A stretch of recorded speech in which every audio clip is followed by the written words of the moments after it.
RealTalk USA.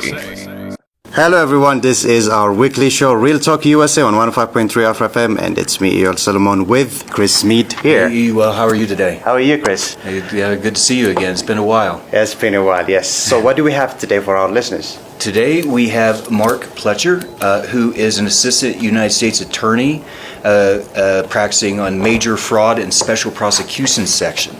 So he is here on a delegation to talk about anti-corruption efforts, and we will be talking about anti-corruption today. You know, it's very important because this year is the African Union has declared this year to be the year, their motto is winning the fight against corruption, a sustainable path to Africa's transformation. And so we think it's a very good time for Mr. Pletcher to be here. Mr. Pletcher, welcome to our show. Thank you, Chris. Thank you, Ewa.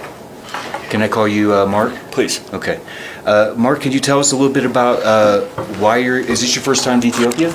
Yes, this is my first time to Ethiopia, and we've had an outstanding week being here, working with the delegation from the United States Department of Justice and working with the Ethiopian Public Prosecutor's Office and others on a series of initiatives, including an anti-money laundering initiative and discussing anti-corruption efforts with the African Union. So you say, are you alone here this week, or are you here with a group? Yeah, I've been here with a group primarily organized through the United States Department of Justice Overseas Professional Development and Training Group. The contingent that I came with included another federal prosecutor from San Diego, as well as two federal agents from the United States, one from the Drug Enforcement Administration and another from the United States Border Protection Service. So can you tell us a little bit about what you've done during your, let's back up. What does it mean to be a assistant United States attorney? So I'm a federal prosecutor.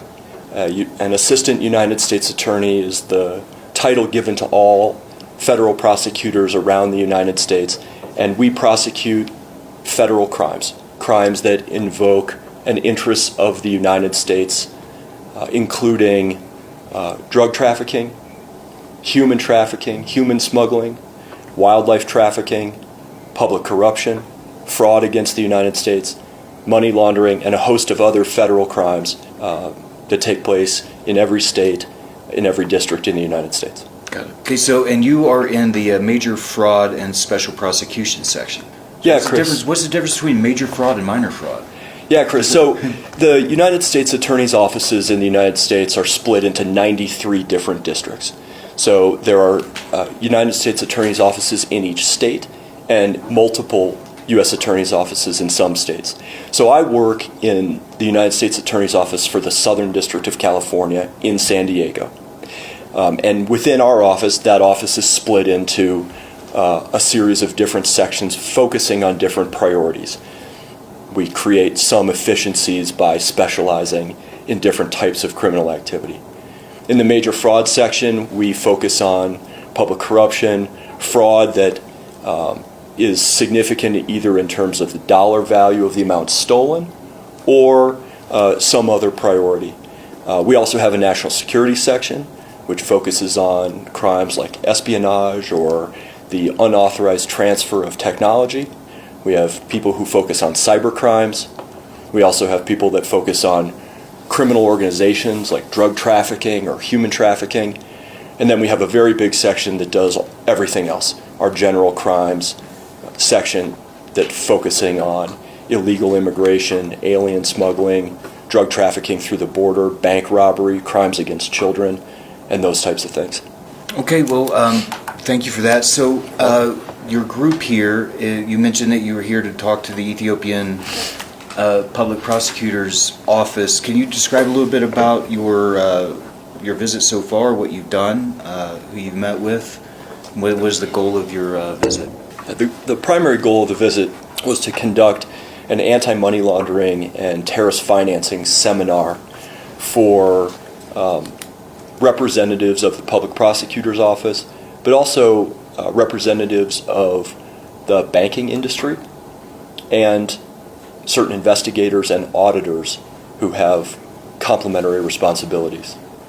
So over the course of 3 days, we discussed the American experience in regulating financial institutions, in implementing anti-money laundering protections, including those that are imposed by the United Nations. We talked with the Ethiopian representatives about their experience, particularly as the Central Bank of Ethiopia has opened banking in Ethiopia most recently to a series of 16 commercial banks. And at the conference there were representatives from some number of those banks, Dashin Bank and Awash Bank to name two, and shared the experiences of compliance and implementing appropriate compliant regulatory framework to ensure that financial institutions aren't being used for money laundering or terrorist financing. We had some really interesting sessions dealing with some very cutting-edge issues that are just beginning to touch Ethiopia. We talked about mobile money, about the initiation of mobile payment platforms like Ember. We talked about the U.S. experience, which is evolving as it relates to cryptocurrency and Bitcoin. We had a very interesting discussion about the types of activity and criminal activity that occurs on the dark web and dark web marketplaces. And particularly in the Ethiopian experience, the dark web is being used to facilitate wildlife trafficking. And we looked at some specific examples of trafficking in elephant parts and rhinoceros horn and both tiger and lion bone. And then the context of that is, as we look at how crime has become transnational, and to talk about how we together as an international community would set about combating transnational criminal organizations. It's a really productive 3-day seminar. I know we as the U.S. delegation got a lot out of it in the conversations with our colleagues, and I hope that the Ethiopian delegates did as well. Can you talk a little bit? You mentioned mobile money, and I've seen the signs for Ember. What can you describe a little bit? What are some of the concerns there? Yeah, so the United States experience is that mobile payment platforms can be used more anonymously than just payment platforms through a bank, because a bank has regulations to know the customer. If you walk into the bank, you generally have to show an identification. You have to provide a specific destination for whatever payment you are making. And in Ethiopia, it remains law today that currency transfer outside of Ethiopia is very tightly controlled. With mobile money, the concern is that some of those restrictions would be relaxed, and that in relaxing those restrictions, it could be used to facilitate money laundering for any type of criminal activity or terrorist financing in the extreme. You're here specifically in Ethiopia, but I mean these ideas, these principles can be applied all the way across. They're all over the continent, right? All over the continent. Wherever there's mobile money, there are these concerns. All over the continent, Chris, and all over the world. Yeah. We looked at mobile money as part of this conference, and Ember and Hello Cash were two specific examples relevant to the Ethiopian experience. But there was also some contrast with M-Pesa, which is a Kenyan mobile money platform, and then talking about the mobile money platforms in the United States, like Apple Pay, PayPal, Google Pay. So these are worldwide concerns, and as technology makes the world easier, I think the statistics were 75% of adults in Nairobi use M-Pesa now, right? So that brings the banking system to an enormous number of people who did not have access to it before. With technology and the really beneficial and salutary things that technology brings, we also have a regulatory and enforcement obligation to make sure that we don't allow things like money laundering and terrorist financing to slip through the cracks. I just want to touch a little bit about the dark web. So for listeners who may not be familiar with the dark web, what is that? Yeah, so the internet is often thought of, and as most people think about it, is what we refer to as the surface web, right? So Google and YouTube and Instagram and all the things that are immediately accessible, that is the surface web. Beneath the surface web, there are accessible websites that can be accessed only through an IP address, a series of numbers separated by periods that bring you to other types of sites that are can be used for appropriate and legitimate purposes to facilitate private and anonymous communication. That communication has been used throughout the world by dissidents to communicate with each other in the face of repressive regimes, but it can also be used to facilitate criminal activity. And the primary thing we have seen recently in the dark web are marketplaces for the sale and purchase of any sort of illegal contraband, from drugs to wildlife parts to military-grade technology. All of these things available at so-called dark web marketplaces. And during the conference, we talked about a few of them.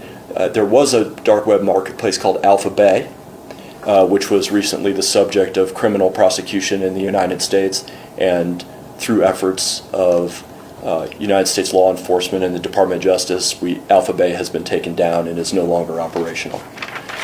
But like most things on the internet, it becomes a little bit of a game of whack-a-mole, which is to say you take one marketplace down and another one springs up in its place.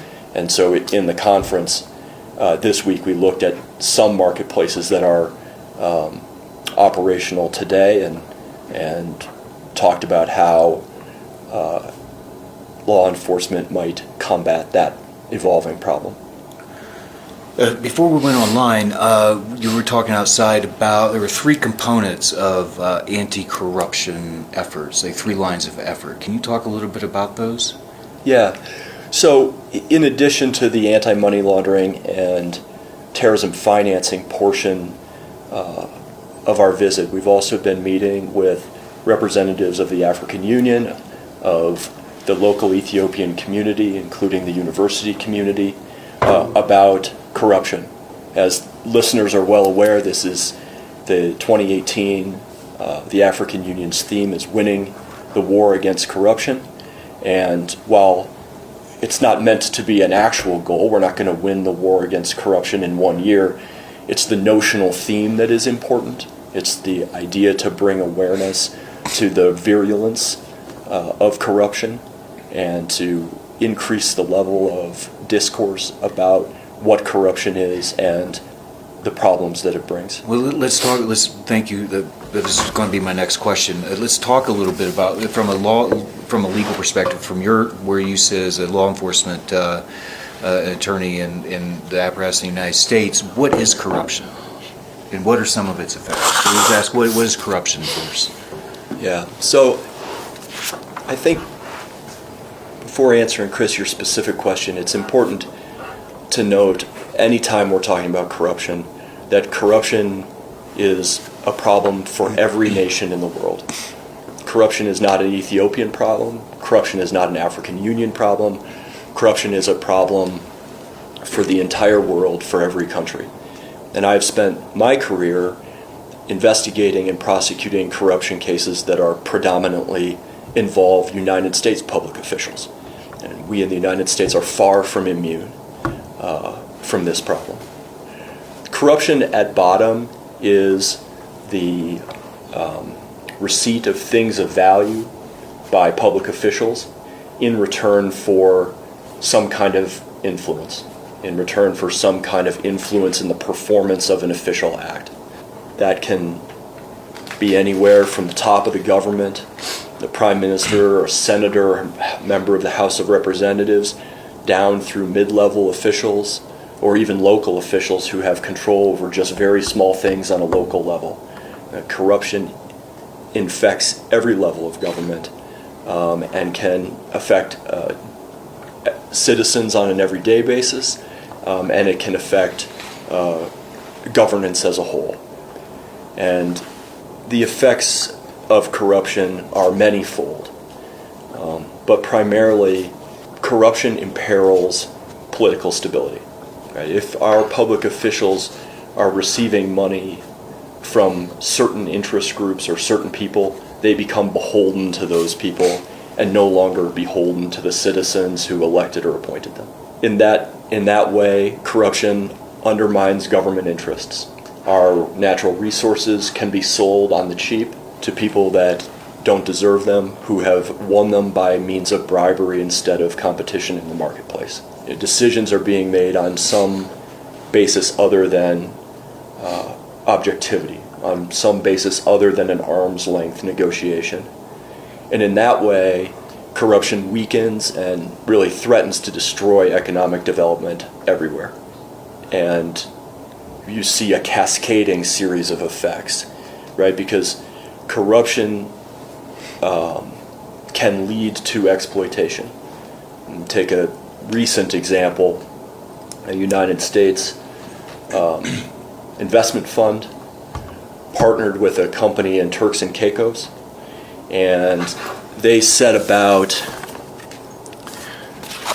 to position themselves to profit from the endemic corruption in Africa.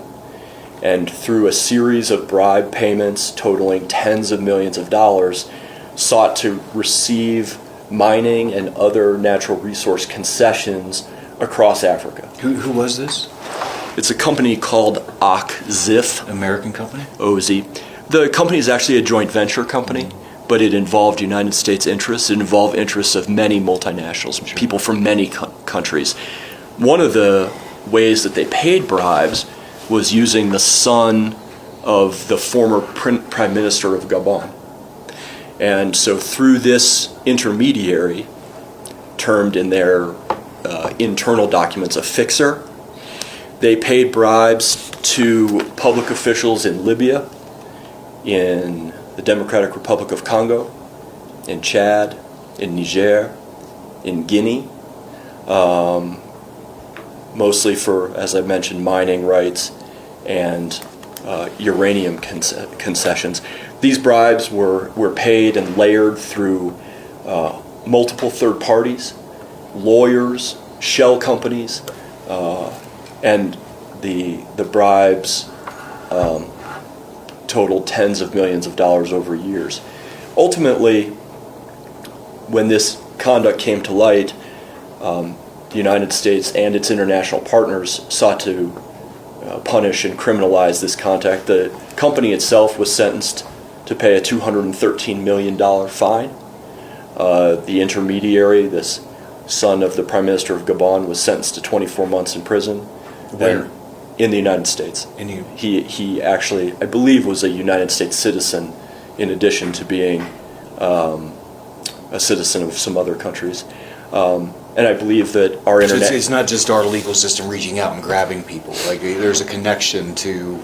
As far as the United States criminal enforcement is concerned, that's correct, right? There is a connection to the United States, just as in the legal systems of each of the countries in the world, that there must be a connection, some type of physical, substantial nexus to the territory or to the interests of that country. So that's just one example that highlights a number of the issues, Chris, we've been talking about: the international nature of bribery, the fact that this is a world's problem, and then the corollary that it takes cooperation and partnership among the world's countries to combat the problem. What do you say to people? I mean, so, there are people who just say, well, that's just the way the world works, right? I mean, no kidding. Somebody pays for concessions. I mean, in some parts of the world, that's just the way things are done. I mean, in your mind, I mean, what do you say to that? Yeah. Every country in the world has an anti-bribery statute. Every country has a law that criminalizes the receipt of bribes by public officials, because every country has independently determined that it imperils the stability of their government, it undermines the moral imperative of the government, and it threatens the economic interests of the government to have public officials receiving things of value from others. So I disagree with that premise. every country in the world, except a very few, are signatories to the United Nations Convention Against Corruption, which says not only are we committed to fighting corruption within our own territorial boundaries, but we will assist our partner countries around the world in their fight against corruption as well. And so I think those two things taken together reflect that the world, that isn't the way the world works. That the citizens and the people of the countries of the world know and believe that corruption is a primary evil, and that they are committed to fighting against it. So you mentioned that previously that there were one thing that you're in Addis to do is to discuss the enforcement of robust domestic anti-corruption laws. Was that accurate? Yeah. So one of the questions that has come up is, what does the tapestry of anti-corruption law look like? How do we best combat the problem? And as we've just discussed in part, Chris, the primary tool against fighting corruption is the robust enforcement of a domestic bribery statute. So every country has criminalized the receipt of their own public officials of things of value, of cash, of money. And so to ensure that domestic statute is robustly enforced by investigators who have the will and the independence to do so, that those cases are prosecuted by prosecutors who have the will and the independence to do so, that they are sentenced by an independent judiciary, and that ultimately that when these cases are uncovered, when they're investigated, when they're prosecuted, that then that conduct is stiffly penalized. Because if the conduct is not penalized after it is uncovered and prosecuted, then there's not the requisite deterrent effect on the next public official who would be tempted to take a bribe. There's a second part of that, though, Chris and AOL, which is prosecuting the people that would give or offer the bribe. Whether it's the contractor who's trying to win a concession, or whether it's the individual who's trying to get his application moved to the top of the list. It's to prosecute that person for bribery as well. Because fundamentally, bribery and the theory of bribery comes from the Latin construct quid pro quo, this for that. And so to just focus on the public official is to ignore the other half of that bilateral equation. And so to focus on also prosecuting those who would give the bribes reduces the temptation across the entire system. And so you prosecute the public official to provide deterrence to subsequent public officials. And you prosecute those who would give the bribes to provide deterrence to those who would in the future be in the same position. And with the rigorous enforcement of those two sides of the bilateral equation, that is the first and foremost tools to be used to combat this problem. Okay. You mentioned that there are a couple of other components. You spoke a little bit about that bribes of foreign officials by American companies, by Americans, is illegal in the United States. There was another one that you mentioned outside about no kleptocracy. Can you talk a little bit about the kleptocracy initiative? What is kleptocracy, first of all, and then what's the initiative? Yeah. So in addition to the robust enforcement of a domestic bribery statute, in the United States experience, we have criminalized, as I just described, companies or individuals in our country, American citizens or American companies, from bribing foreign public officials. And so that's the OCZIF example I gave, but plenty of other examples there are of criminalizing those people from trying to bribe foreign public officials and holding those people criminally responsible in the United States. And then the third component is, again, in the United States experience to ensure that the United States is not used as a playground for the corrupt. Which is to say, there's no place for corrupt public officials from anywhere in the world to come to Manhattan and buy a $50 million apartment, to buy an 80-foot yacht that they store in Miami, or whatever other things of value or investment opportunities or luxury items that they would seek to own and hold in the United States.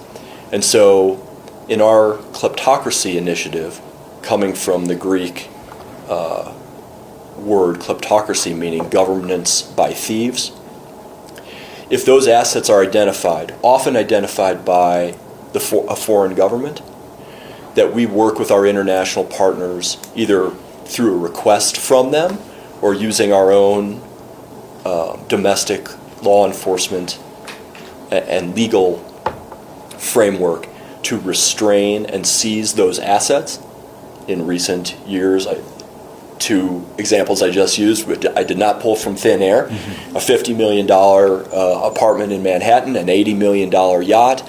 We've restrained $30 million in stock and options that was held in the United States, cars, vehicles, houses, all held in the United States, to seize and restrain that property, ultimately to forfeit that property, and then, when appropriate, to return those assets to the citizens of the country from whom they were stolen.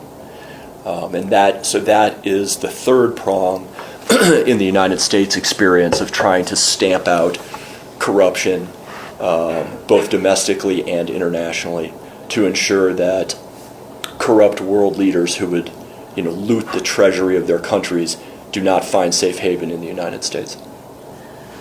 Look, is there anything that the average man or woman on the street can do to fight corruption? Yes, every day. Exercise your civic rights. Engage in discourse about anti-corruption. To not engage in corruption themselves, no matter at whatever level. To vote. All of those things are things that allow the citizenry to become specifically engaged in this discussion. As the African Union has developed its theme for this year, it didn't develop a theme for only the top levels of government. It's a theme for all citizens of the African Union to encourage this zealous discourse about corruption. The idea is that if the citizens condemn corruption across the board, it allows political will and independence of those who would investigate and prosecute. It frees the judiciary to act independently. It allows the press to condemn corruption whenever they see it. And all of those things working together then help support a system and framework governed by the rule of law. Wanda, I think I have one final question for you, then we'll open it up to the group. What is the effect of corruption on trade and investment? Is there an effect? Absolutely. Corruption, by definition, favors only the very select. It favors only the people that would be willing to pay bribes in return for whatever business opportunity they seek. And so for all of those businesses worldwide that are seeking to compete at arm's length in an objective, competitive environment, those companies will be unwilling to invest where corruption is endemic. And so what that leads to is, instead of getting the best quality goods at the lowest price, you get lousy goods at high prices. You get bad roads instead of good roads, and you pay a lot for it. It also does things like diminish the appetite in the world community for international economic aid. And it's not just private investment that's deterred. It's countries around the world who have a choice of where economic aid is deployed. An economic aid that is going to be siphoned off and stolen in one place versus another, that's a real risk. It also endangers humanitarian aid from private nonprofits and NGOs. Again, resources around the world are scarce. And so corruption, as we started with, Chris, it weakens economic development it leads to poor quality investment instead of high quality investment, and it threatens ultimately, if you take and pull the thread all the way through, it threatens exploitation of a country's development and natural resources.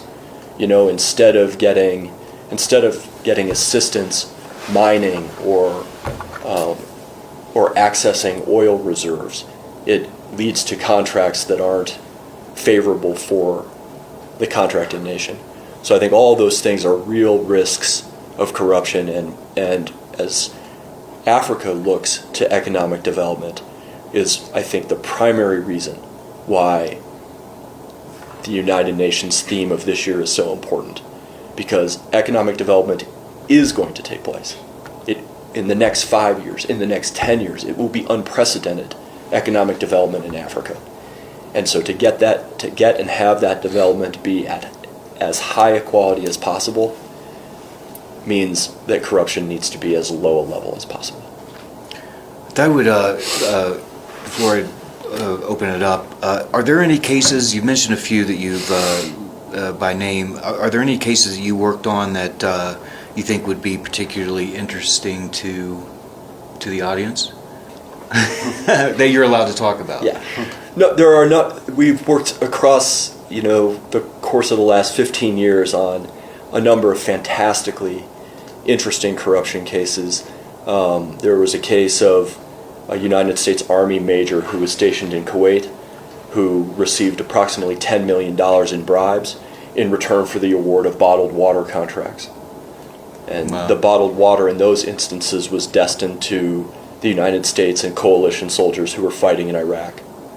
We had a series of cases that followed from that one of additional members of the United States Army who were receiving bribes for the award of almost every type of contract, tents and food and all the supplies that the U.S. Army was buying in Kuwait and shipping into Iraq. And I think relevant immediately to the discussion we just had is that what we saw was that those goods, almost 2-to-1, were lower quality and higher priced goods than they could have otherwise received.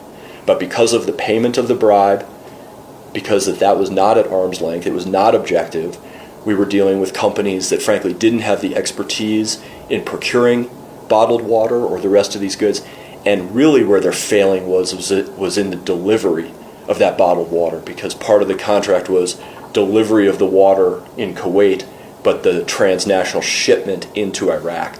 And these companies often had 2 or 3 employees, had no history of government contracting, and all of a sudden they're responsible for the transshipment of tens of millions of dollars of water into Iraq. And frankly, they were ill prepared, and some just outright failed. How do people think they're going to get away with that? In my life, I would never think to do something like that. Not that I'm an angel, right? But I just like the ingenuity and the, it blows my mind. I don't understand how people can think that I guess people do get away with it, though. I think people get dollar signs in their eyes, and they compare that with the likelihood of being caught.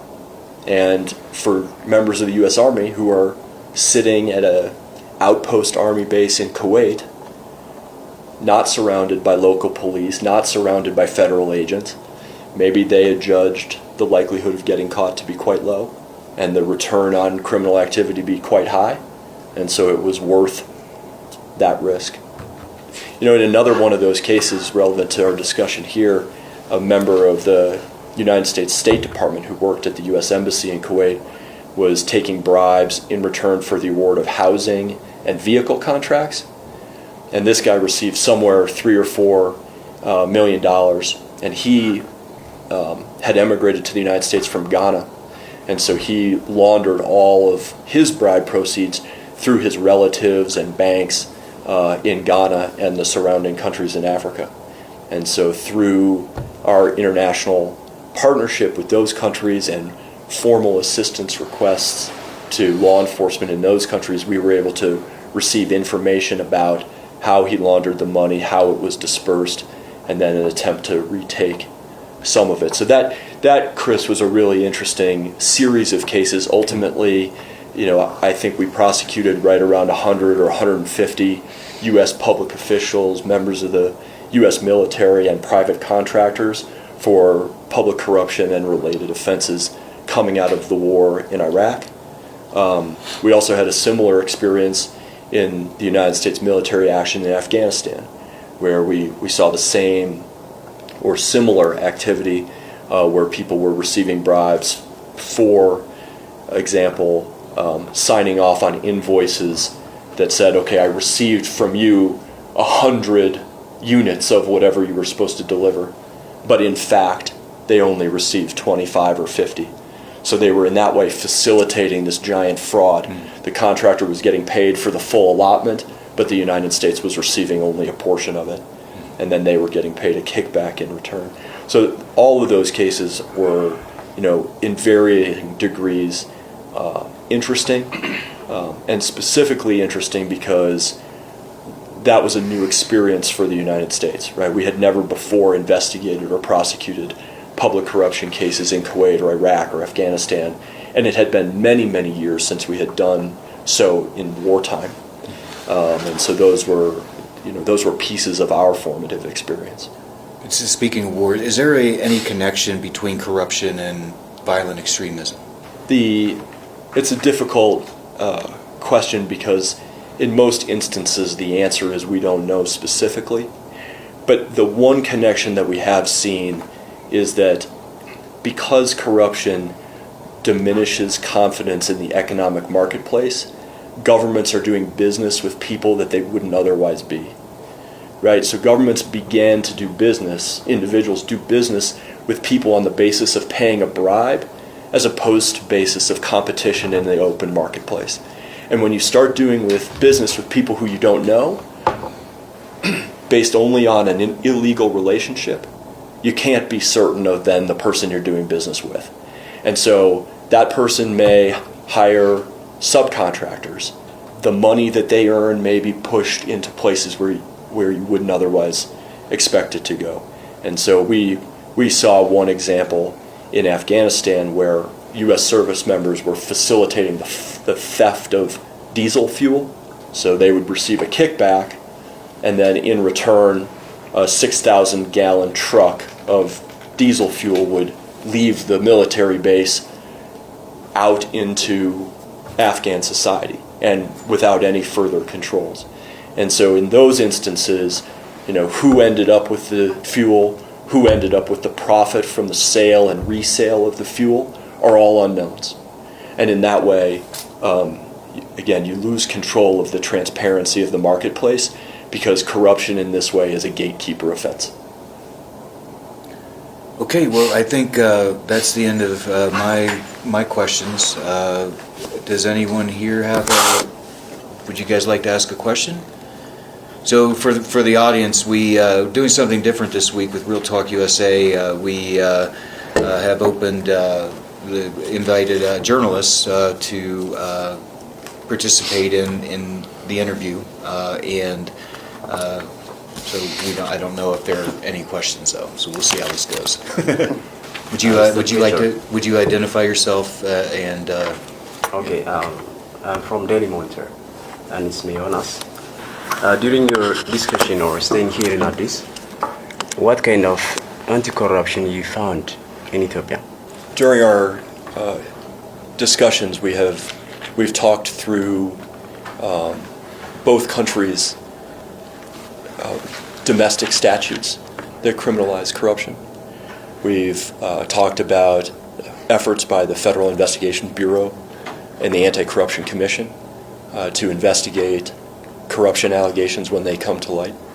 And then we've shared the experiences, particularly in the United States, about using the United Nations Convention Against Corruption and the relationships we have with our international partners to ensure that every nation has the capacity to fight corruption when it comes to light.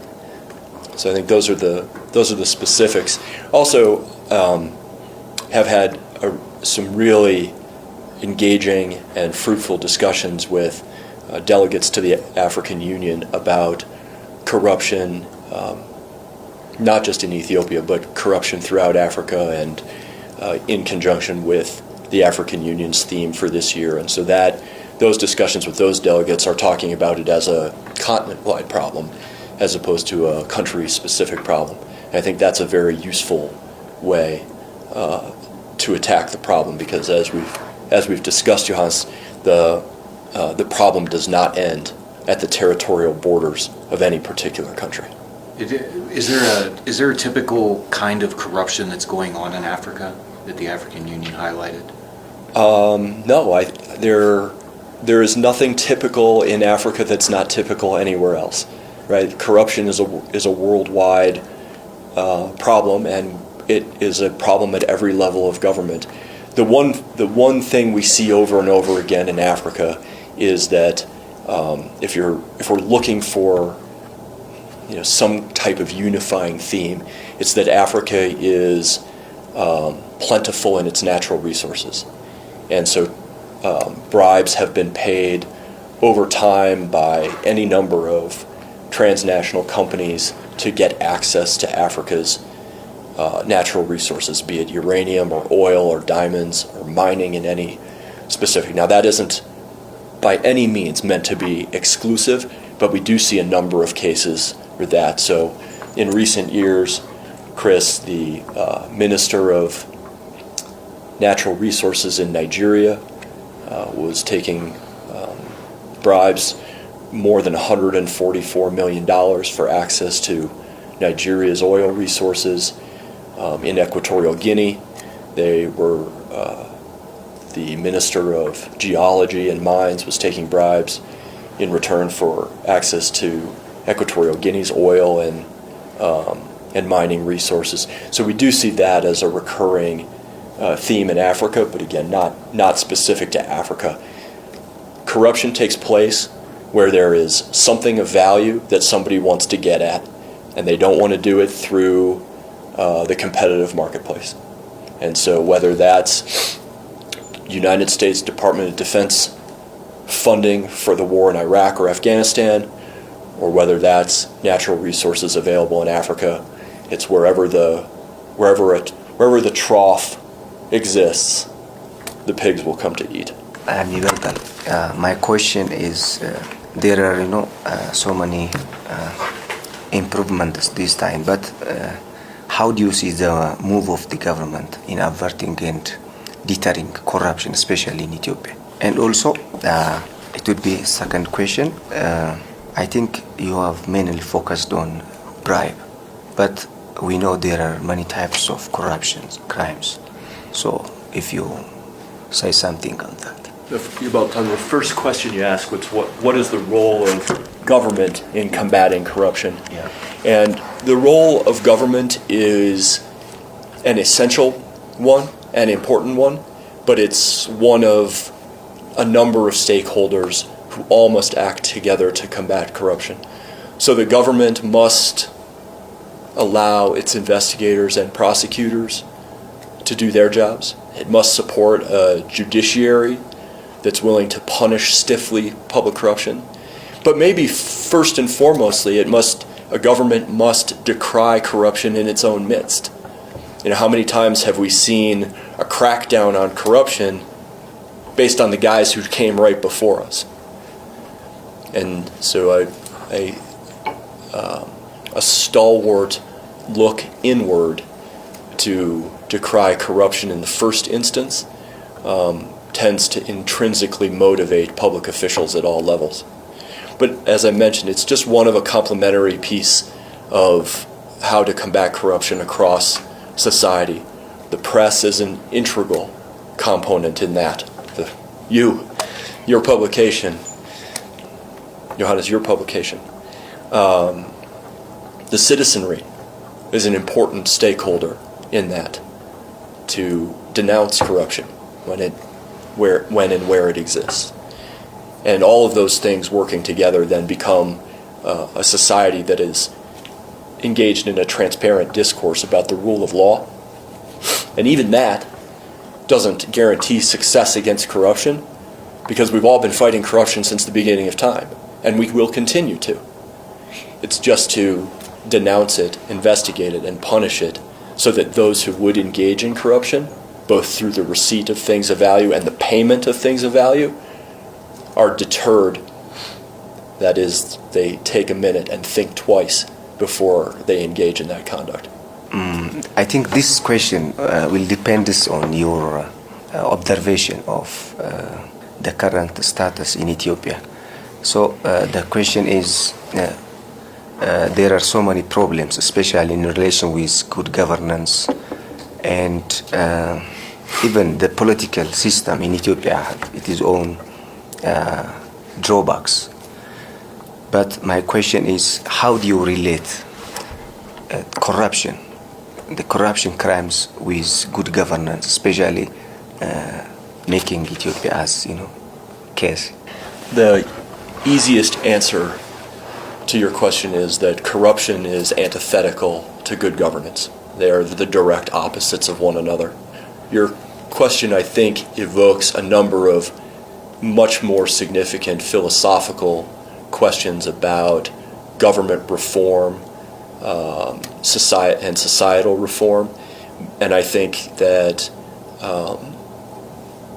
the answer to that is we are where we are today, and we take one step forward, and that's progress.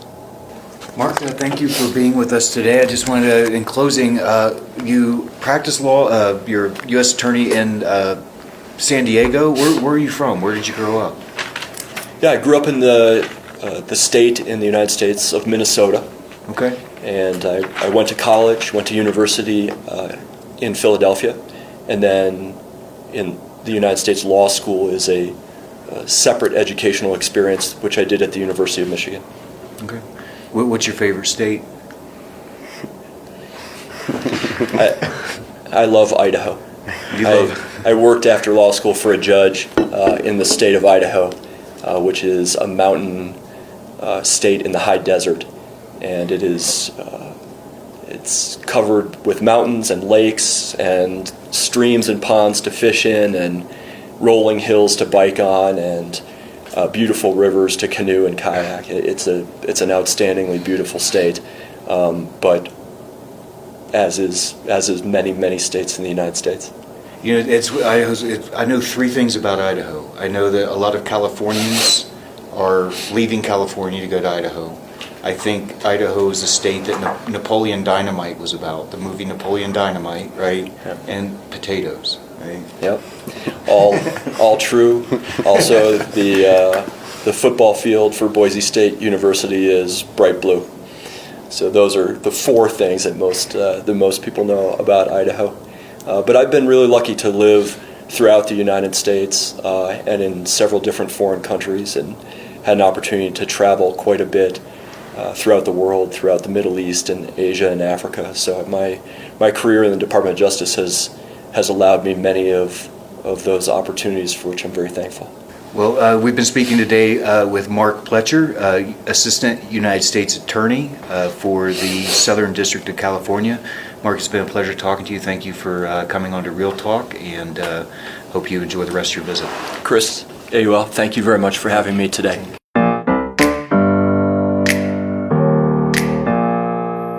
Real Talk USA. It's my house, come on, turn it up. The hour where the U.S. mission to the African Union comes to you through Afro FM 105.3 to highlight the United States partnership in Africa.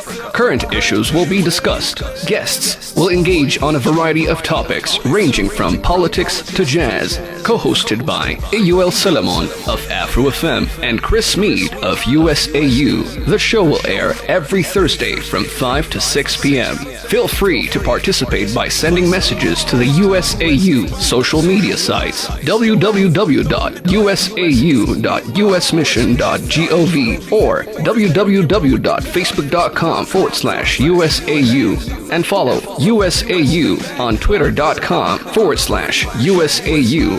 Just relax. Welcome to my house. Real Talk USA. Welcome to my house. It's my house.